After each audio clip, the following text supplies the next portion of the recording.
I guess it would be helpful if I turned my mic on.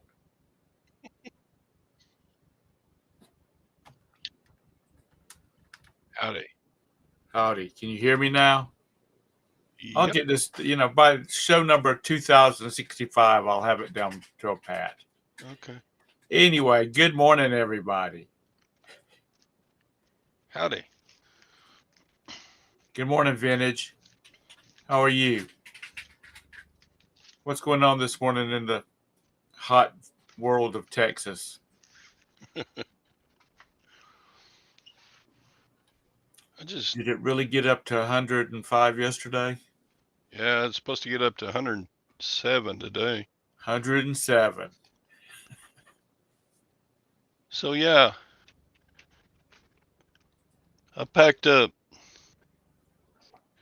13 of this volume set, got it all weighed and got the label printed and ready to go. Then Good. looked at the floor and there were two more that I didn't put in. Ugh. That's how Good my morning. day's going. Good morning, Annalisa. Good morning, Texas Bandit. I'm 2 Good books morning, short John of a Trader. full set. So you're shipping them out today? Yep. Sounds fun. I'm going to leave the same label on and just let them recharge me. Won't be a ton more because it's medium mail. 107. Jeez. I'm watching it's a series. It's called the Abandoned Resort. And it's from your neck of the woods in Texas, Central Texas. And they're doing all this work, and it's at like 107, 110 degrees, depending on what it is. Good morning, Lag. And I'm thinking, I'm old, so that heat kills me. Yeah. But even young people, you got to be really in good shape and really be used to the heat to be able to do any kind of manual labor out in that kind of heat. Yeah. Can't imagine being out on a roof, put on a roof. That'd be pretty bad. Yeah, my brother and his is helping his daughter and son-in-law build their house. I mean, they're getting a bunch of the stuff. Contractors coming in because, like insulation, a contractor can come in and install a whole house worth of insulation for cheaper than you can go out and buy the insulation.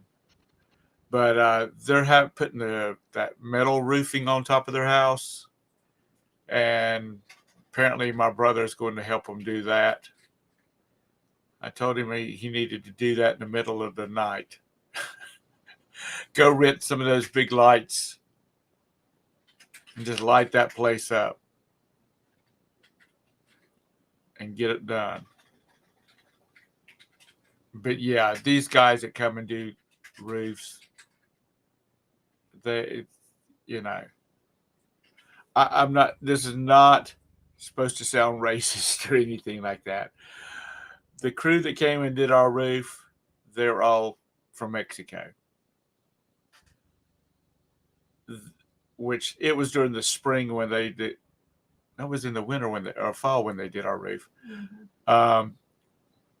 I was talking to the guy that owns the company that was doing the roofing, and he said these guys will get up on that roof and it'll be 120 degrees up on that roof and lay, shingles. Doesn't bother them a bit. I guess my fat ass would be melting off of that daggum roof. Let's see. 96 predicted for Memphis today.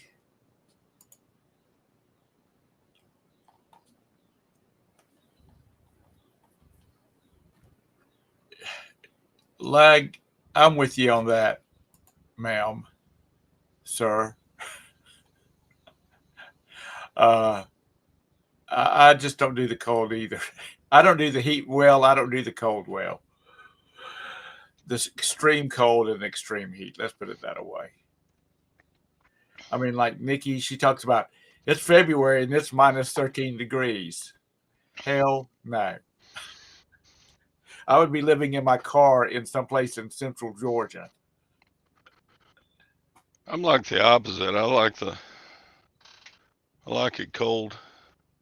I can always put on more clothes, but I can't. When I'm hot in the summer, I can't. There's just so many clothes you can take off to stay cool. I don't know why that came unplugged. I just, I understand the whole snowbird concept. Now that I'm a seasoned citizen. God, these books are 44 pounds. Ugh. UPS? No, media mail was the cheapest. Really? Yeah, $32, $33. Oh well, they're out of here now. I got a little more room on one shelf. Man, Well, I'm out of room for places to put listed stock. I need to get some of this stuff sold. After we got finished with the doctor and we went out for brunch, I pretty much listed all day yesterday afternoon.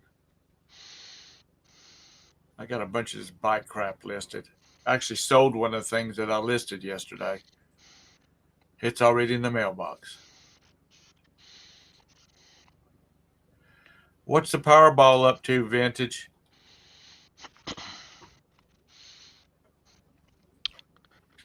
$292 million to one to win.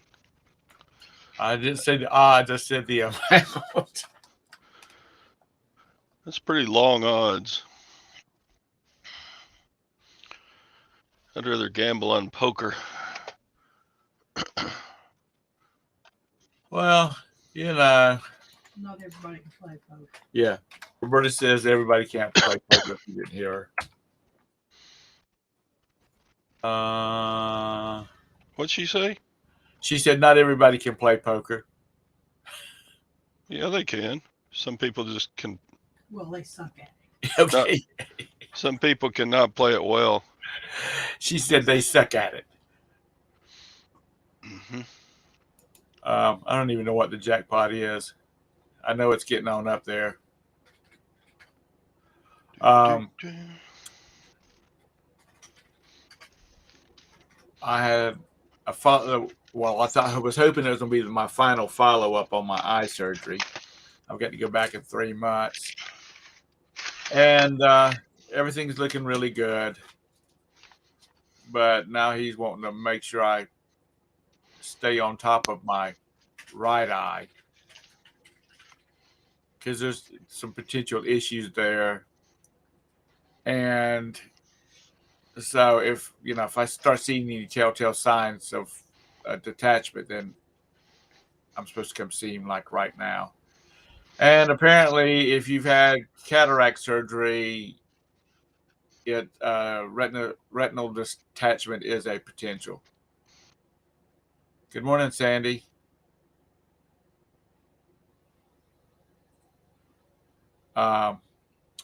So as I've said before,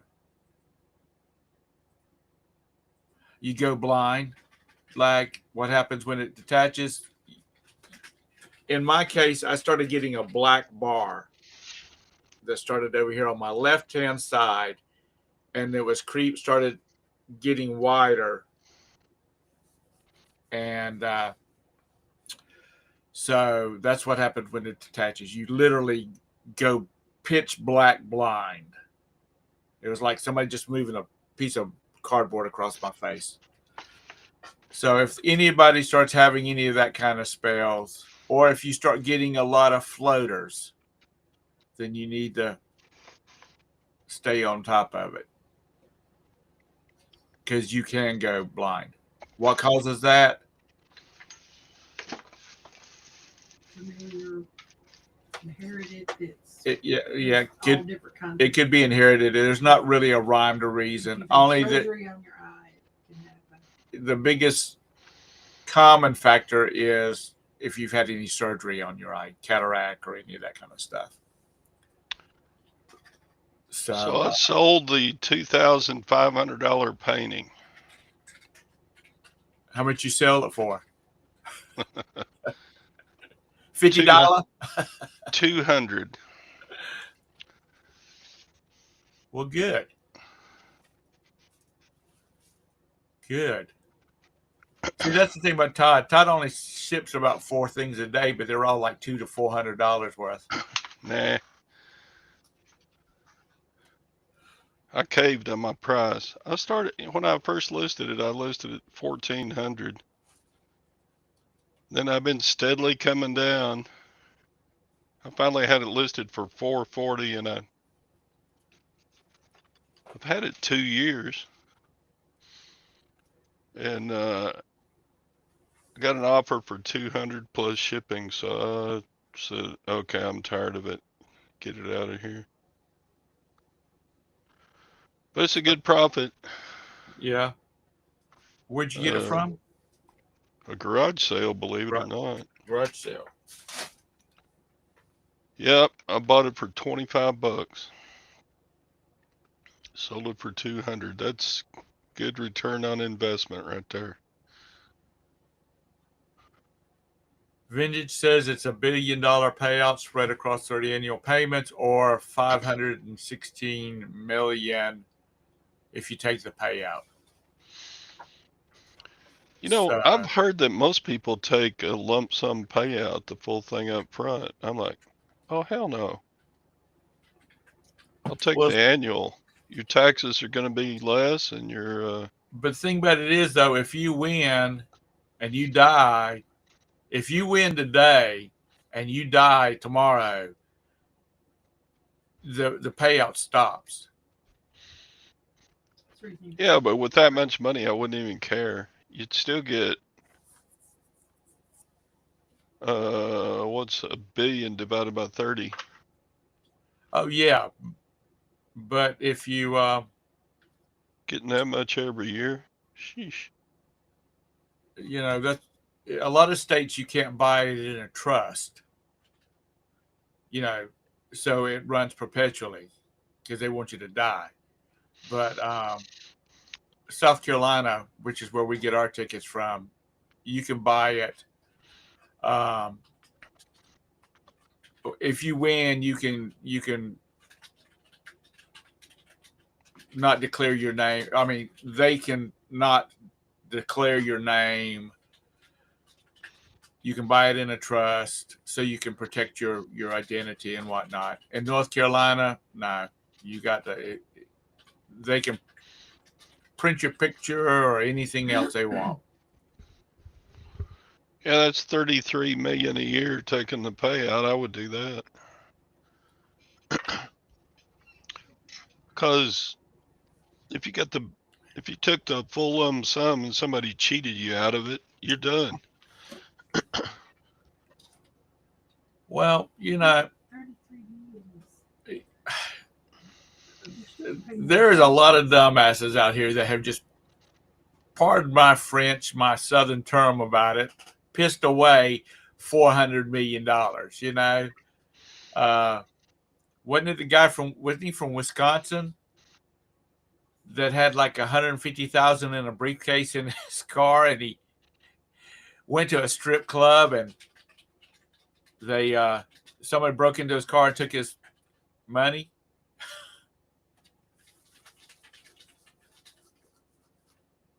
I'm with vintage. I would take the lump sum. Oh, and also another thing about when you don't take the lump sum, if it should go bust or they don't make enough money off of their income, then you don't, that annual rate, annual amount is not guaranteed. It's all in the fine print. Saw a YouTube video about it. And you know, everything you see on YouTube is real. It's true. Oh, absolutely.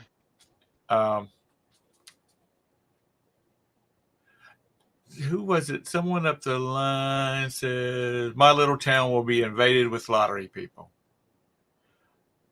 Sandy, are you on a border town with a state that doesn't have the lottery? Because before North Carolina got the lottery, they were just adamant they weren't doing the lottery. So I have to apologize to Mr. Sadie. Why is that? Oh, we were playing poker yesterday evening, and of course I busted out pretty early like regular. But I went and watched a movie and came back, and he was still in the tournament, and he was in like 14th place. And I popped off and sent him a message and said, 14th, you got to do better than that, dude. And he started losing. I think while I was watching before I finally went to bed, I think he lost like 90% of the chips that he had. He crashed and burned. Where did you finish up, Mr. Sadie? Well, you know what you need to do, Todd? You need to leave him the hell alone. Yeah, I jinxed him, man. Mr. Sadie, send him a bill.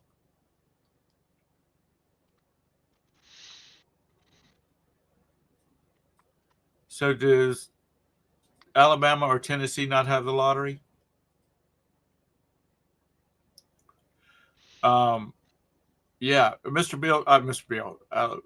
Sadie, send Todd a bill for how much you're supposed to should have won if he hadn't jinxed you. You doubled your money, so you made $30. Sadie already knows he has to wait until I die, and he's in my will. So okay. Alabama has no lottery. Back before North Carolina got the lottery, because South Carolina got the lottery first. There were people that had convenience stores that you could not get. You would not go get gas there, or you never did any of your serious shop. You'd stop in for smokes or whatnot, unless you were stopping to get lottery tickets. Because everybody from North Carolina was driving to South Carolina right inside the line, and they were buying lottery tickets. And you couldn't get out. You couldn't get out of it. You couldn't get into the parking lot. So then after North Carolina, and I think North Carolina realized that, this parking lot is full of North Carolina cars, so they decided they better get into the game. Why don't we go? So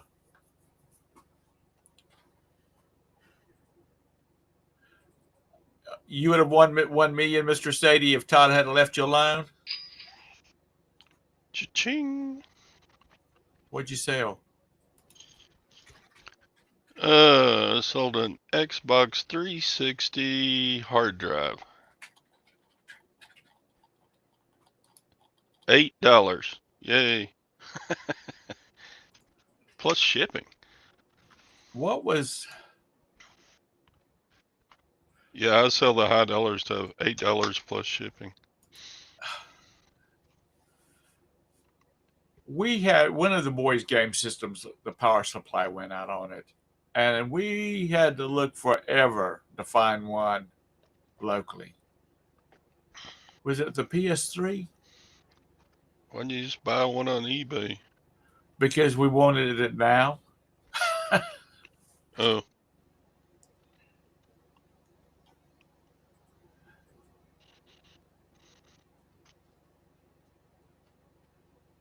He said, Lag says, ship it quickly, Todd. He needs it this weekend. All right. It'll be in today's shipping.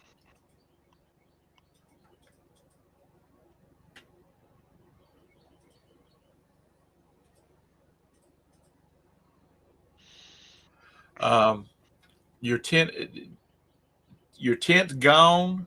The storm crushed it. Is that what that is, Mr. Sadie?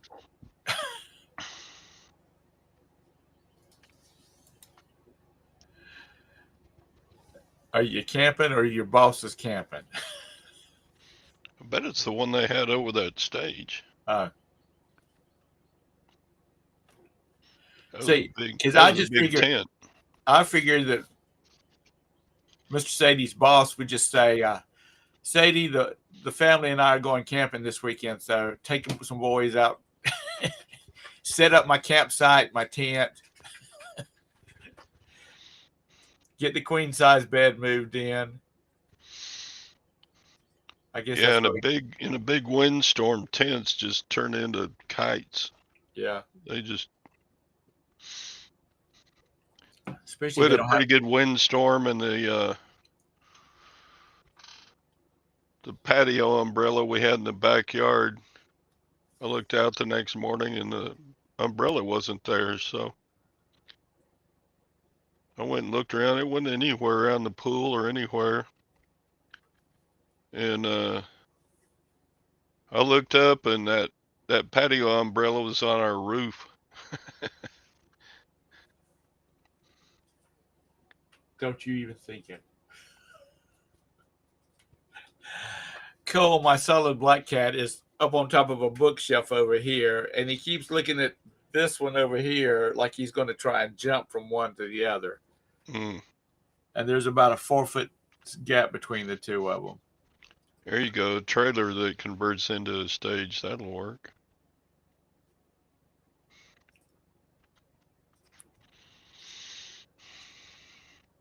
You know,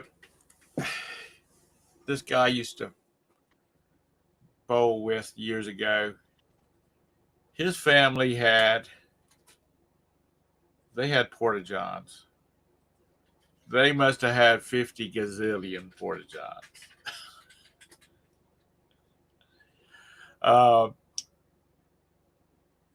That's a They shit built ton. they built these things. They built these trailers for like races and fairs and any of that kind of big events like that were on semi trailers, and they would pull them up. All the facility you had to have was a place to do a sewer connection, like a manhole or whatnot, and a water hookup. And they could pull it, they'd pull these trailers in a men's trailer and a women's trailer, and it had all these toilets and urinals and stuff in it. And they kept those things. They ended up with about 6 or 7 or 8 of those things, and they kept them on the road all the time, all over the Carolinas or the Southeast.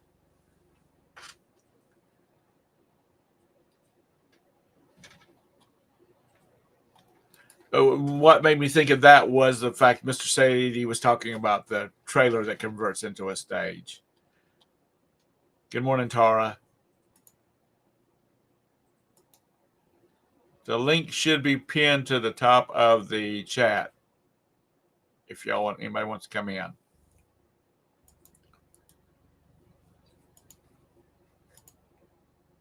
So, I started playing a game.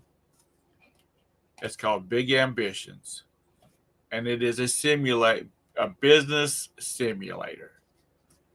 And the story of it is that you're an 18-year-old, your father's passed away, and you have an uncle named Fred that's setting you up in the business world. And you start off with no money. You get a job in a grocery store, and you're supposed to build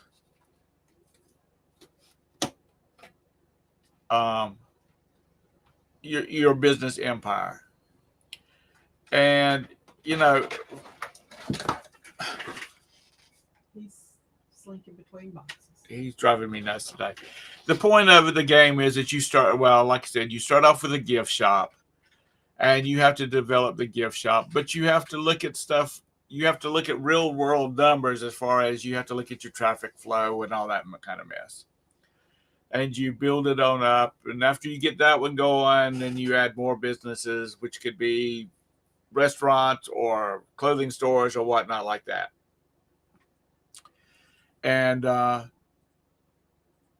it's a grinding game, because until you get to the point where you have a logistics person who was importing all your merchandise for your stores, and you have warehouse, they're handling the warehouses and the purchasing agents and HR and all this kind of stuff. It gets real complicated. And I was watching a YouTube video about it and read through the comments, and this one person said, "Why the hell would you play this game? Because it's so much like real life." And there's no robberies or no shootings or any of that kind of stuff. But you build, you're building on top of your business. Like, you start off with the gift shop, and you can have gift shops all over New York City if that's what you want to do. And you develop the warehousing and the distribution center system. So you're just creating multiple streams off of one business. So my question is, taking the reselling industry, can you make multiple income streams off of it?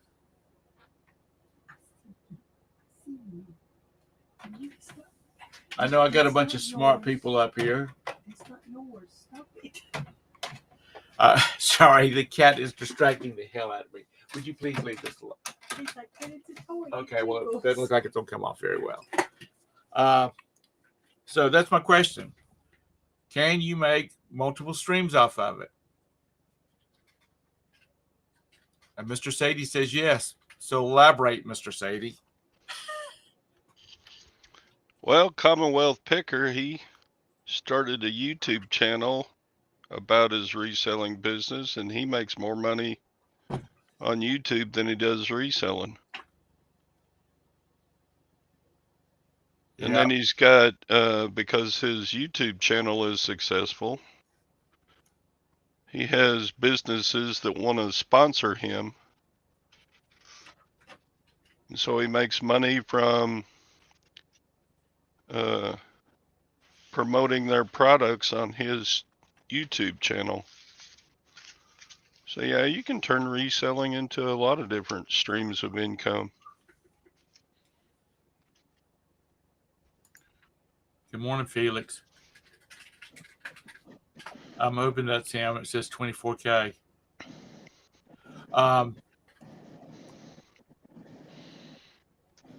So, you're spending, the YouTuber is YouTubing, and the YouTubing world is one income stream off of it. I just came in to give you some examples, but I have a different kind of business. Yeah, okay. Go ahead. Lay it on me. I have a PR. I have a public relations agency. Right. So when because it's a public relations agency, we do a lot of corporate communications, working with a lot of different brands and stuff like that.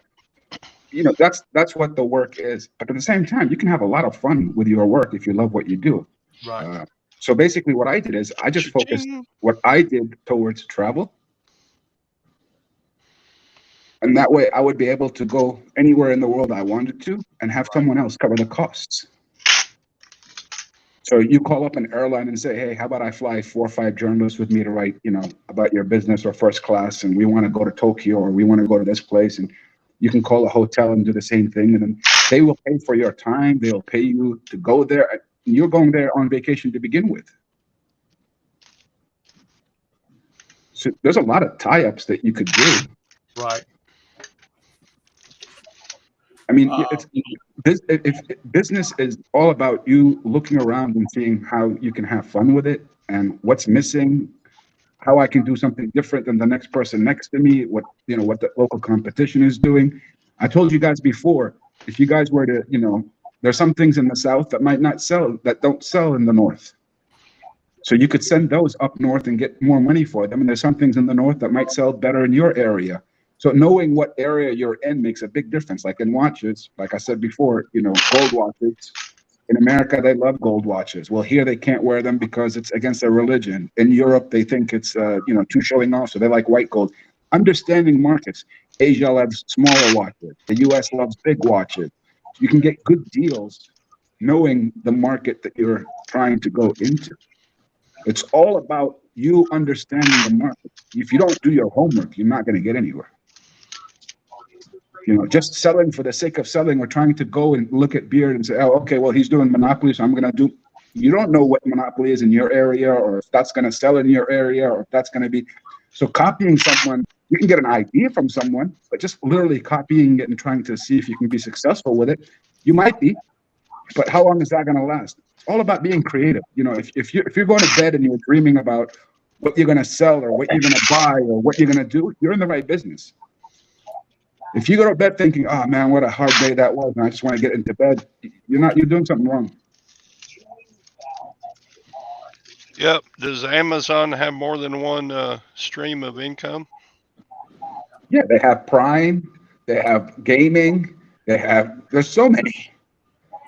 No, the biggest thing that they sell is information. Yeah, on top of that, yeah. Yeah. Same thing with Google Analytics and Google as being a search engine. Do you think they're just a search engine? They wouldn't have made the billions and trillions that they make just by being a search engine. They also sell that data to companies trying to figure out what it is that you're searching for.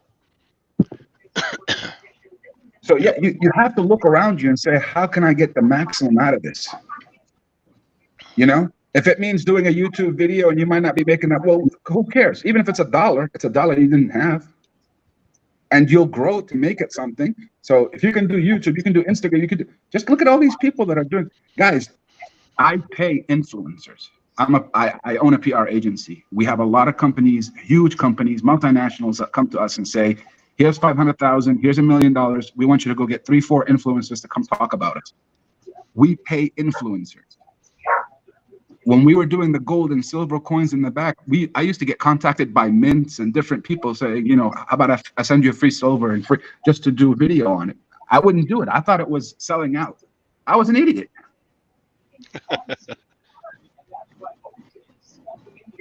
Yeah, AWS lag from Amazon.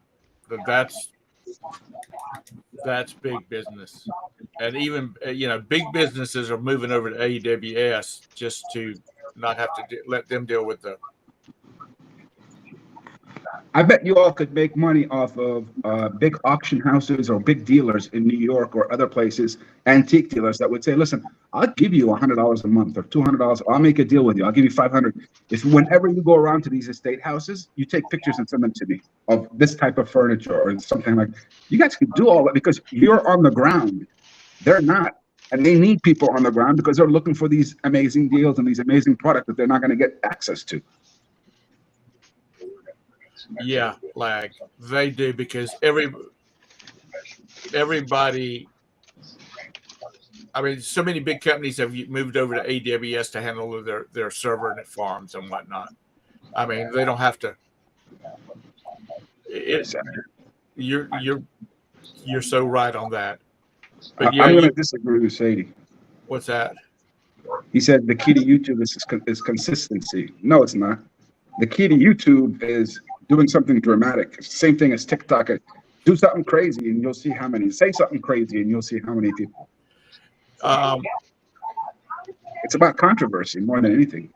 Yeah, but the like this thing I was just watching a minute ago before I got online. This guy's up in Wisconsin somewhere, and he bought a little house on one of the lakes up there.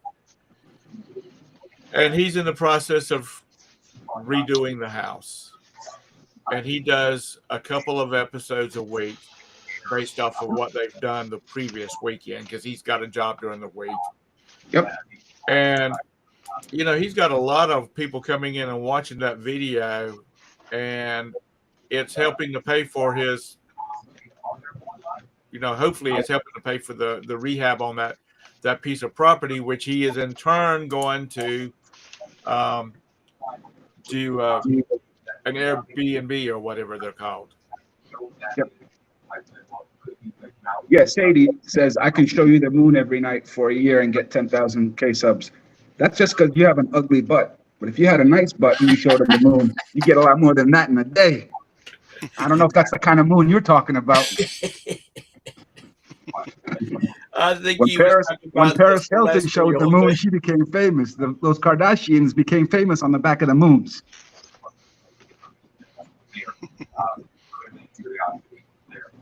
Good morning, Tara. Okay, how's it going? It's going good, I guess. What's going on in the big state of Kentucky? Nothing very exciting this morning. But I know. The boy in football practice. Yeah. Every morning now. What? Football practice. And it's just beginning until he's old enough to drive. Yeah. Well, I don't think they don't have a scrimmage until like first Friday in August, maybe something like that. Around the 7th of August. Right. But yeah, they're working hard now. They got out of their dark period, so now is when they start really hitting it. Well, I guess you could go get him a tractor and he could drive it to school or to football Charlie practice. wants to give him a Volkswagen Beetle, but he wants our Lincoln. No, I told him I'd give him the 3/4 ton truck. Oh, okay, yeah. The Chevy. Yeah. Back when I was a kid, when I was You in high don't need a school, license for it, everybody was wanting Mustangs and Camaros, the sporty cars. Well, I did. I wanted a Camaro too. I wanted the bitchin' Camaro. And now you look in the parking lot, or especially where I went to high school at, all you see is trucks. Even the girls have trucks. Because the damn things cost more than a Camaro or a Mustang. But I always drove trucks when I was young. I can tell you that. I mean, we are the first car. I mean, me and Jim had a car, so I guess I drove that. But I never really had like a 4-door car until like 2007 or something like that. I always had trucks. Then gas got high, and I bought a Ford Probe for a while. Shut up, Beth. She says back in the 1800s when Thom was driving a Ford Festiva. Oh yeah, we did have a Festiva for a while. Well, because I've said before, because my dad had a business, and I would drive trucks for a while, and then he would step them down. He would move them over to actually crew trucks. Thom, I think what the guys want to know over on the messages is the kind of cart. What was it, a horse or a donkey cart? Let's see. Or was it ox? I didn't have any livestock, thank you much, because I lived in suburbs of the city, which we had a big enough piece of property around our house. I guess we could. We had the butler come and drive him around. Oh, shut up, Tara. He was sitting on the porch drinking mint juleps in one of those white Colonel Sanders suits. That's what everybody from the north thinks Southerners do. Mm-hmm. First of all, I have never had a mint julep. They don't look. Tom sitting on the porch, fiddly dee. I don't even know what's in them. Mint. I'm talking about I know it's mint leaf, and it's not rum. What's the white liquor in a mint julep? It's a clear. It's not gin. Roberta says Everclear. No, I forgot what's in it. Honestly, I've never had one. Syracuse. Yeah, I know you muddle it. Didn't clear? Somebody mentioned a model. Oh, it was Lag was talking about a Model T truck. Bourbon is in them. Lag was said a Model T truck, and no, I did not go back that far. But my neighbor, he had a Model A Ford Model A, and it had a PTO on the back of it. Yeah, you could make them into a tractor, so a lot of That people thing would. was geared so low you could pull a daggum F350 or a Chevy 3500 four-wheel drive backwards. I mean, that thing would do some pulling. If you get like a before 1980s Land Rover, you could convert it out when you're camping out as a generator. Yeah, but I just, Land Rovers just seem to have such a problem until Ford bought them. Land Rover never had a problem until Ford bought them. No, they Anyways, did. They did now- have the ones Now that they're owned by Todd. No, you're thinking Range Rover. yeah, Range Rovers had problems. What did Land that- Rovers have never. The difference is Range Rovers were made as a luxury car. Land Rovers were the old Jeeps that were made for the armies and for the desert in Africa. the Land Rovers. Those are Toyotas, aren't they? No, that you're thinking Land Cruiser. Land Cruiser. No, the Land Rover is the old British that looks like the British Army truck, little army thing. Okay. But that whole Land Rover family, they had so many problems in the United States with electrical systems. I think they came off the same production line as Jaguars did, because they had the same problem with those two. But back to my original question about building other income streams off of your reselling business. People like Todd that have so much stuff, he probably could create a wholesaling business off of it to other resellers.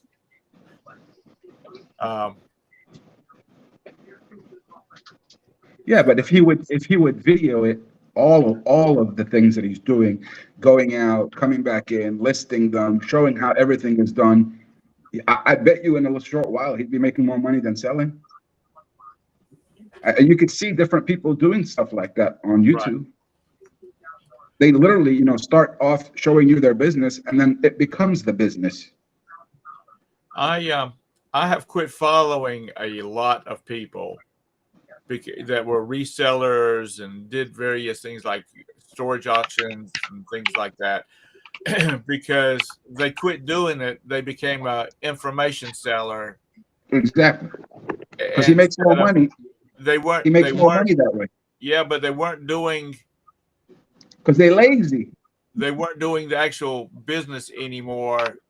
And one person I listened to, he got called out several times by people that were still active in the business. It was storage auctions.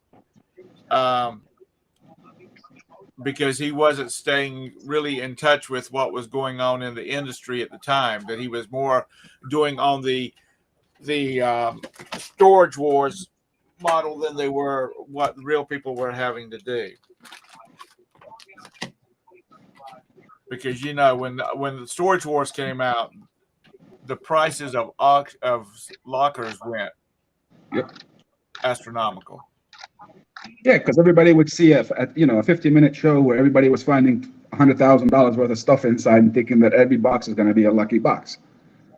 Yeah. That's what everybody looks for. Everybody goes today and thinks that they can get something. That's why even, the things that people used to sell for $0.25 or $1 and now they're selling 10. Everybody thinks they've got a collection on their hands.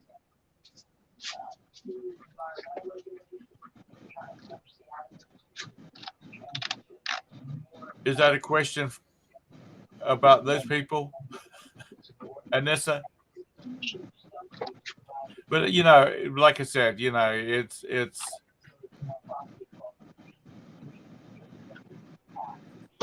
do people look for, like, if you have a lot of stuff, do you sell to other resellers? Do you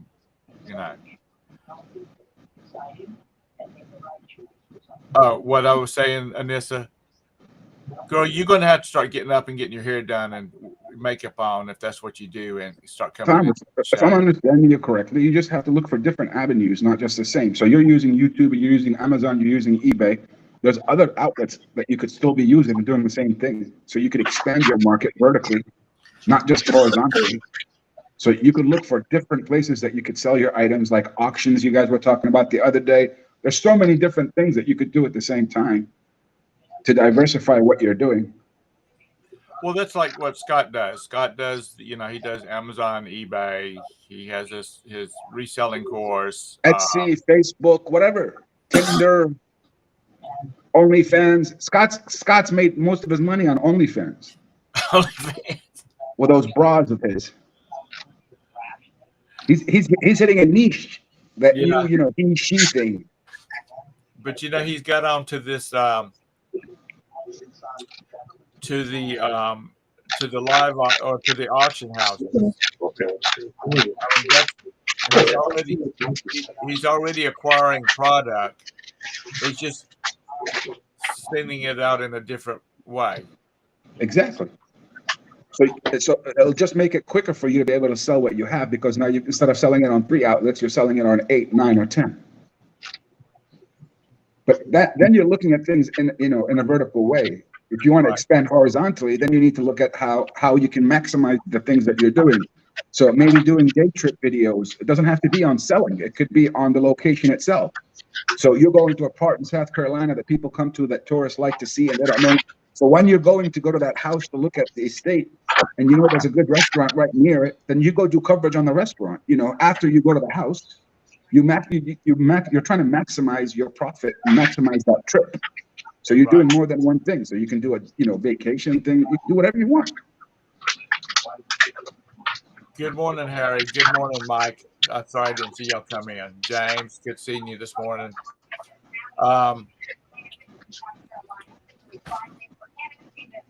Like I said, James says what's needed is an app for a program that cross-lists on all platforms. You can get in contact with companies in India that will do that for you, and they don't cost that much, guys. $400 to $4,000 for an app is nothing. There is an app already. Well, you can get one created too. Yeah, I don't remember what it's called, but List perfectly, is that it? Or is that the thing for measurements? I don't know. I'm not sure. I'll tell you what, though, I'll do. I will reach out to my friends over on Facebook and. James, if you reach out to people that are programmers that do that, I mean, I know in the U.S. they're very expensive, but I mean, we do apps all the time through India, through Egypt. I mean, there's different. Jordan does it too, where we can get apps for a really cheap price, and they literally tailor made them so exactly what you want. You only pay when you see the app working exactly to what you want. You tell them, I want it to work here. I want a list here, and then this to be done here, here, here, and here, and they'll give you a quote. And then you could sell that to other people on here and reduce your cost. Yeah, the thing about that is though eBay or one of the other companies, they change one little variable and that goes crashing in. So you've got to have a team that's staying on top of that.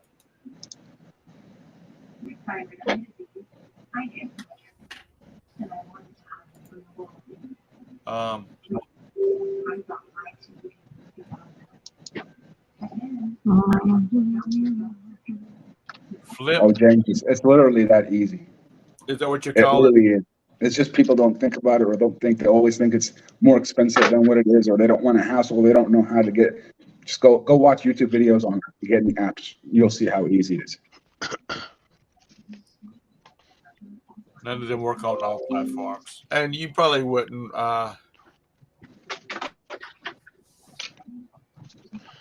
Yeah, James says if it was that easy, someone would already have made it and sold money. Yeah, you remember those the potato bag chips? You know the potato bag chips in America, the big potato bag chips. Yeah. When you open them up and you didn't eat them all, they become stale. So some guy created what?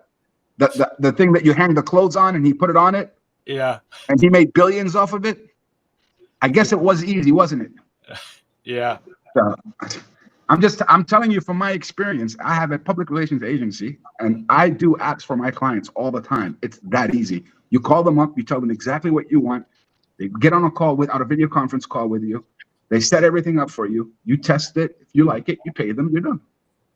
Now, if you need continuous updates and stuff, there's costs to that. Right.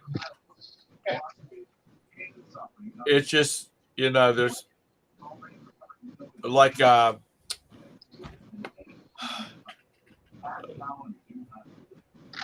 pirate ship.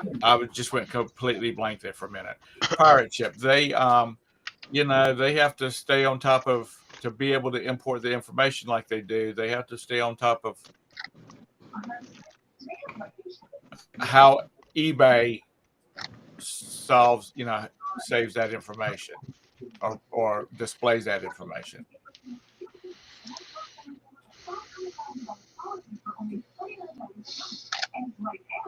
James says,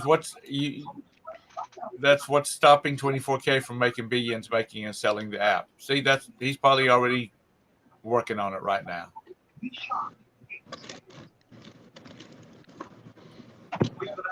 This has James. I don't resell anything, so it has nothing to really do with me.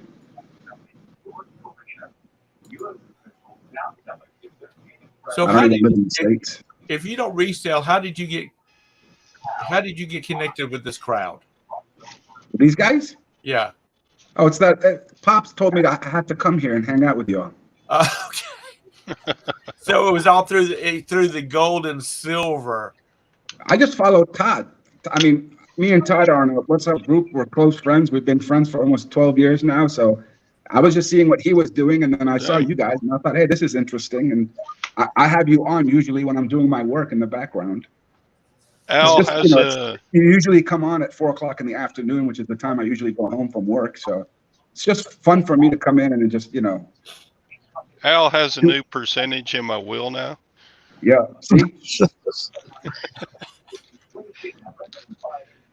And a green card, Pops. Don't forget the green card. Can't come. The other kids won't let me come in the America then after you.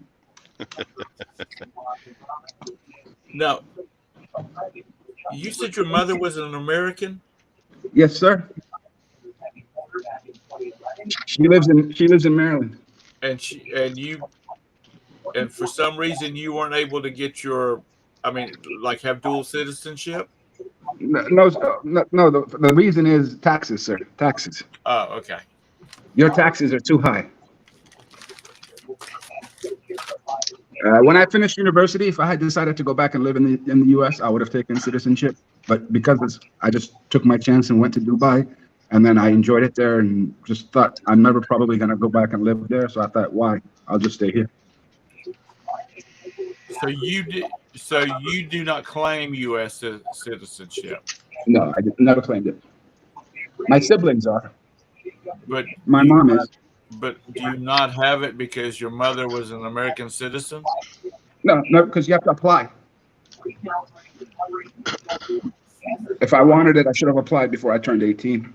Okay. Well, that's changed because that's always, as far as I've known, it's always been that parents are U.S. or a parent is a U.S. citizen, then you are a U.S. citizen and you don't have to apply for anything. Maybe because my mom was made an American citizen, it might be different.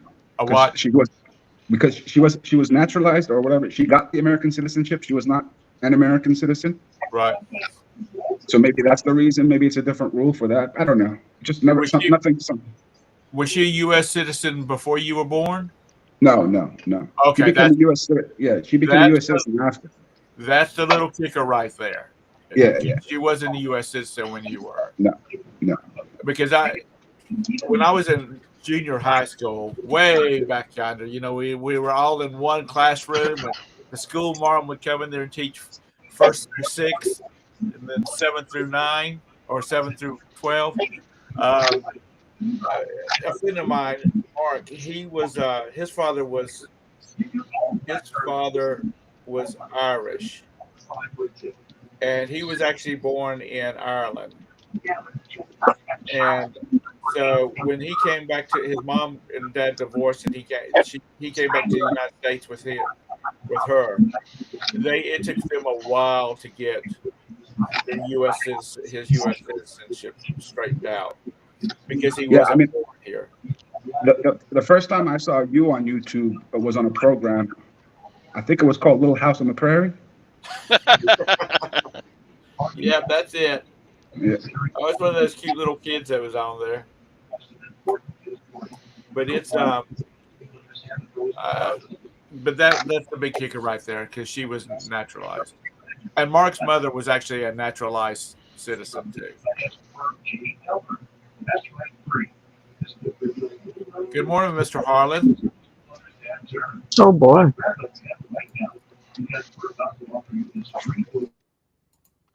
There's the link if anybody else wants to join us.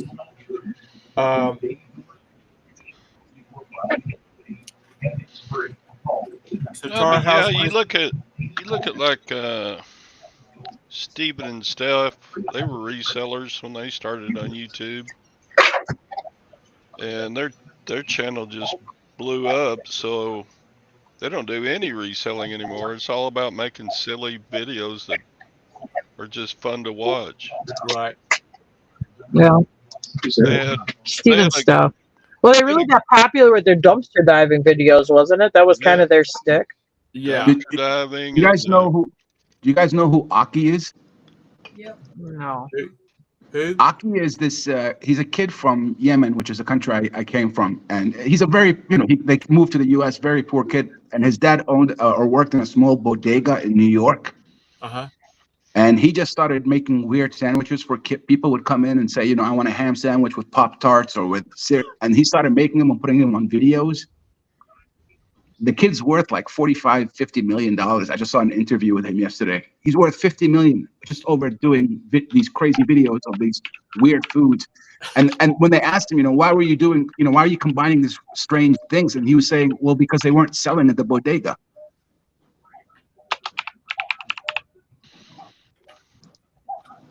Yeah, so yeah, there was a company came in and they built Steven and Steph a sauna, and all Steven and Steph had to do was just like do silly videos of them being in the Yeah, sauna. for advertising. They did like 12 videos of them laying in their sauna, and yeah, they made no telling how many thousands of dollars on their YouTube ad revenue, and they got a free sauna to boot. And Silly they've been on. video, They got a TV show of buying pallets. Yeah. If I did a video right now on, say, let me show you how to destroy a Rolex, just something snobby like that, Right. you'd get like 1 million views, and you'd probably make the price of the watch in less than 10 seconds. I mean, there's some crazy thing. People are getting shot because of these videos now. Mr. Beast is not. Mr. Beast. Mr. Beast is a billionaire. From what? At least Kim Kardashian showed you something. What did he do? He gave stuff away. That's his big claim to fame now, is he gave stuff away. It's like going out. There used to be a guy that used to do this for the silver and gold community. He'd go out in the middle of the public, and then he'd go up to someone and say, "Would you rather have a 10-ounce of bar of silver or a chocolate bar?" And 9 out of 10 times, people would choose the chocolate bar. Chocolate bar. Yeah, and he made crazy money showing how that people weren't doing this. Or that Bushman. Have you ever seen that Bushman guy that gets dressed up like a tree and then hides in the middle of the street? And when someone walks, he just goes boo, and people just start jumping. Yeah. People love to see other people being made fools of. It's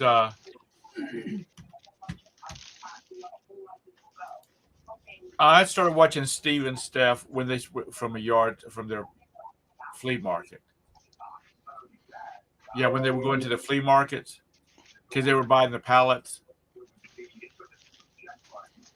and that's how I got tied into them. And then they started doing all the other stuff, and I don't really. I mean, I still subscribe to them, but I don't really watch their videos. You see that video that Beard made with the Monopoly?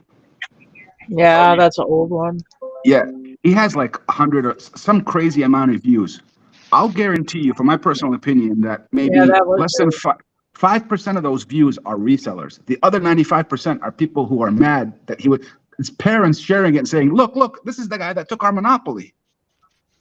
Yeah, So that he was a created a viral new video. avenue. I mean, look at the views that he has on that video versus any other video that he has.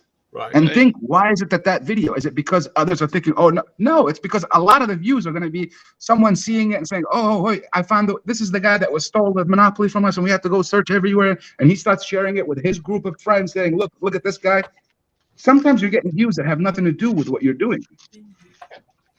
Well, that video with the Monopoly game, because you couldn't find that Monopoly game until after December because they only did a limited run on it.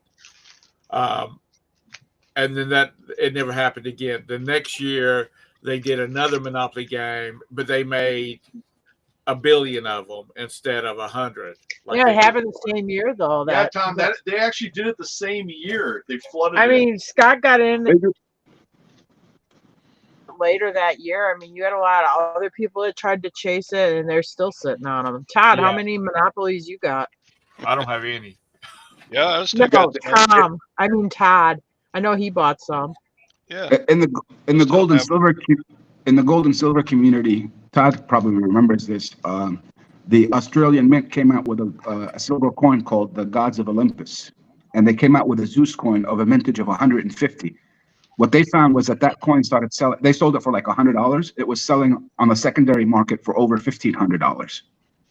So what they ended up doing is then they released another coin and made it more, and then another coin and made it more, and then they released a third, a fourth, a fifth. By the time they released the sixth coin, that Zeus that was worth $1,800 was not worth more than $50 or $100. So companies pay attention to what's going on, and they're going to take advantage of it. So if they see someone going and pulling and doing videos, and people are watching the videos, all right, let's do it again, and we'll raise the prices.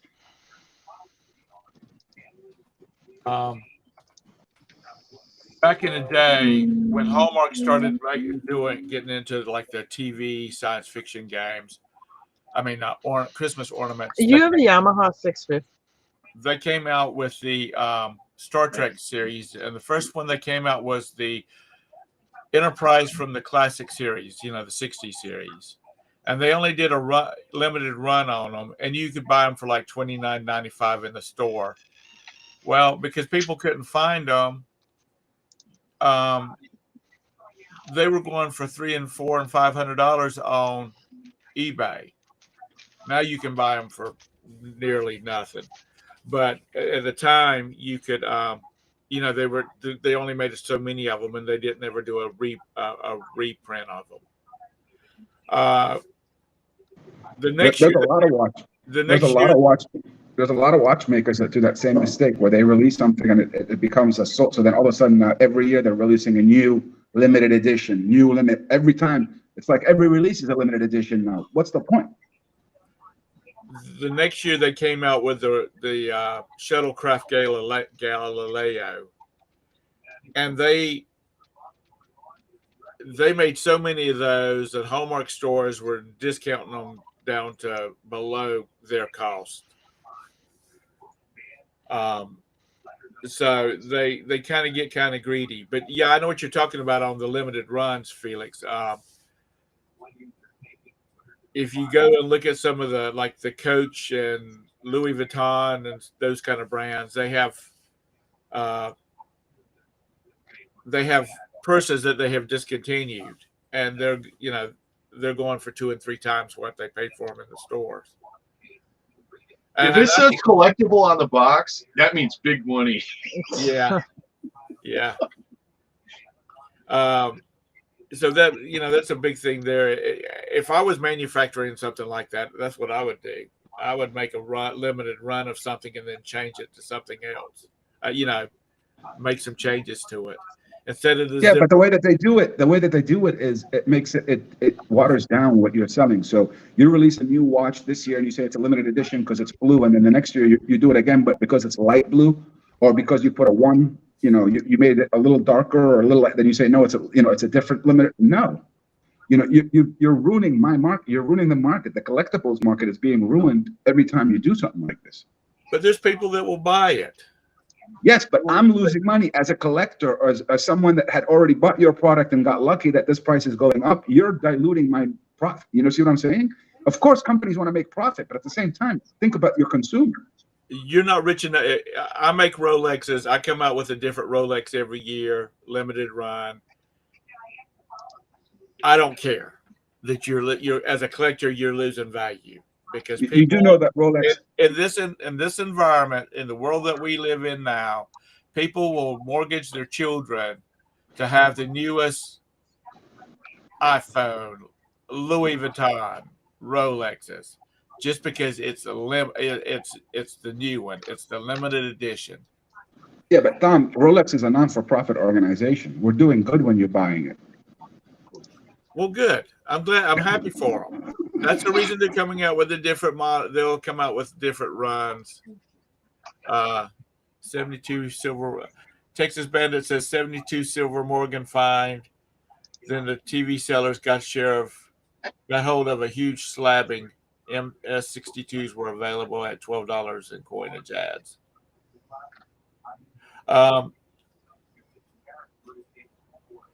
But I understand what you're saying, you know.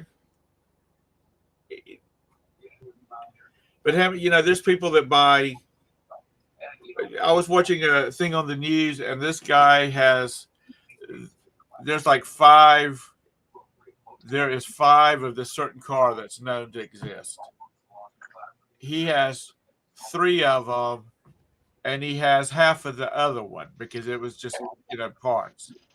So there's only one of them out there, and the asking price for that thing is like $100 million because there's such a limited run. I mean, not limited run. There's just so many. The amount, the number of vehicles has gone down because of age, time, wearing.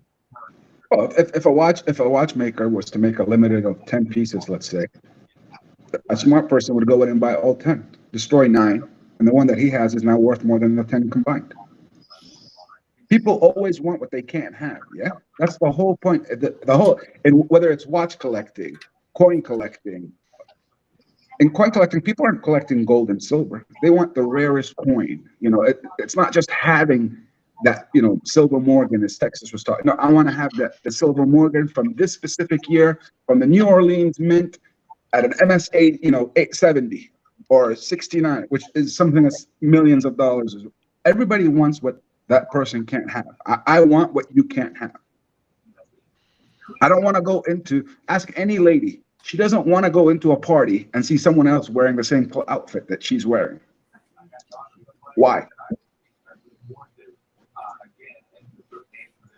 Because they don't want to look common.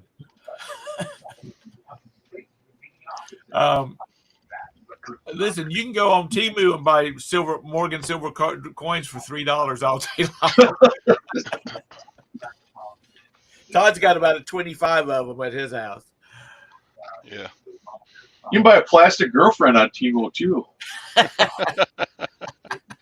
he search for that? You hear what Roberta said? $4. She said, "Did you search for that?" Yeah.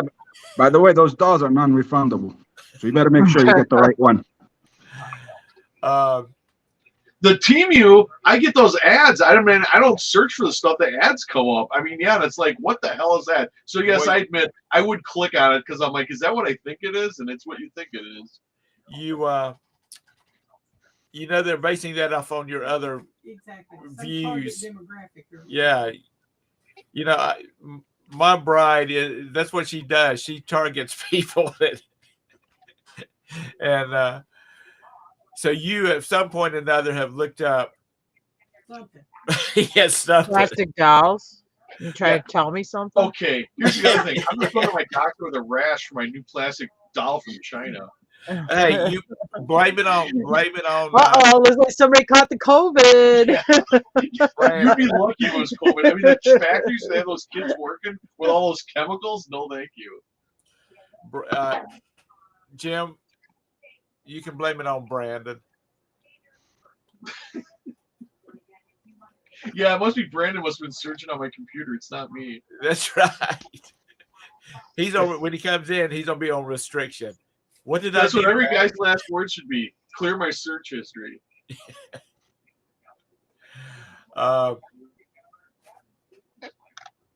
Okay, I've got to. Roberta's giving me the wrap it Wrap up. it up.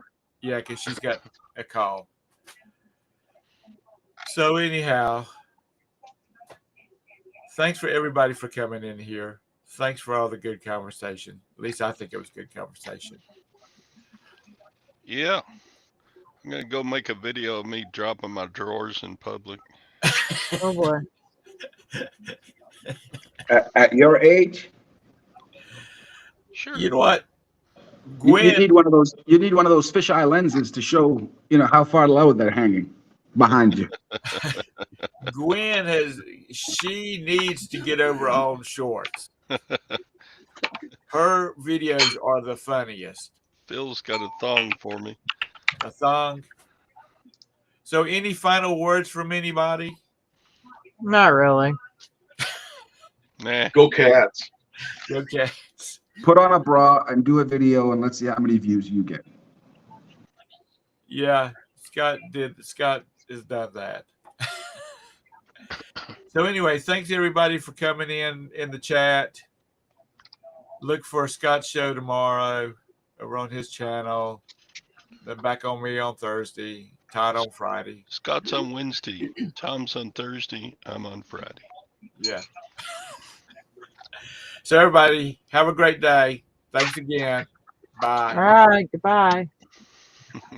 Maybelline should hire Scott.